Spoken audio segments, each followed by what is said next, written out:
হোলির দিন প্রফেসর বিবির ওপর ছুরি দিয়ে আঘাত করে শ্রাবণ এবং গুন্ডা ভাড়া করে নিয়ে এসে কাপিল তাদেরকে মেরে বিদ্যার শায়েস্তা করে দেয়। বন্ধুরা, চলন্ত পর্বে আমরা দেখব মন্টুর কাছে গিয়ে ডিল ফাইনালাইজ করে কাপিল এবং সে বলে, যত টাকা লাগবে সব আমি দেব, তোমাদের কোনো চিন্তা করতে হবে না, তোমার জাস্ট কাজটা ফিনিশ করবে এবং রাস্তার থেকে কাঁটাটা আমাদের তুলে দেবে। নিপুণ মল্লিক বলে, বস কোনো চিন্তা নেই, এ যা কাজ করে তারপরে আমাদের আর কোনো হেডেক নিতে হবে না।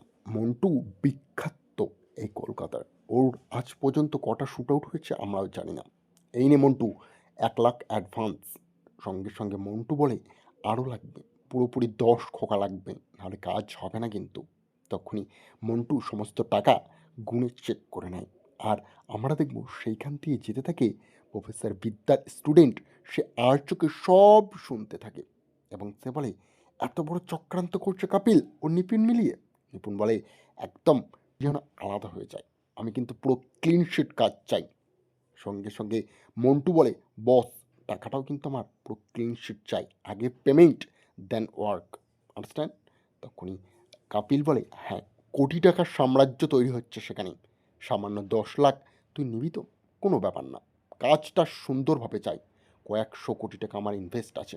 সঙ্গে সঙ্গে সে ফটোটা দিয়ে প্রফেসর বিদ্যার চলে যায় এবং বলে, হোলির দিন সে আসবে কিন্তু।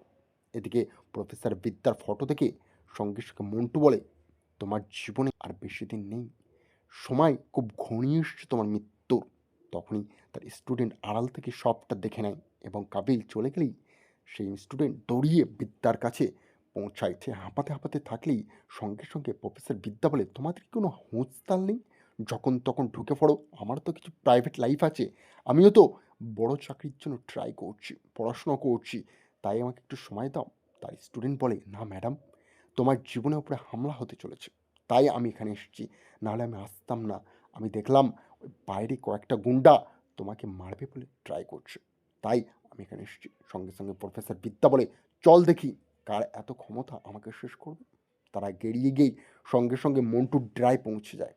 মন্টু ক্যারাম খেলতে থাকলে স্ট্যাম্প গুটিটা তুলে নিয়ে প্রফেসর বিদ্যা বলে, আমি যদি রেডটা ওড়াতে পারি তাহলে আমি তোকে এখানে মরা অবস্থা করবো মন্টু, তুই পারবি তো? মন্টু বলে, তোকে ঠিক চিনলাম না তো। বিদ্যা বলে, যে ফটোটা এখানে রাখা রয়েছে সেটাই আমি, তো আমাকে না চিনলে হয়?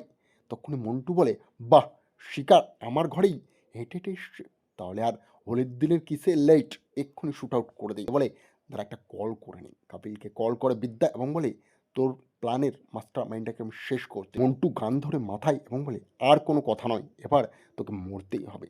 বিদ্যা তাকে এক ঘুষি মেরে নাকে সঙ্গে সঙ্গে অ্যারেস্ট করিয়ে দেয় থানাতে নিয়ে গিয়ে, এবং বিদ্যা জিতে যায়। সে বুঝতে পারে না হোলিতে তার জন্য শ্রাবণ তাকে মারার চেষ্টা করছে।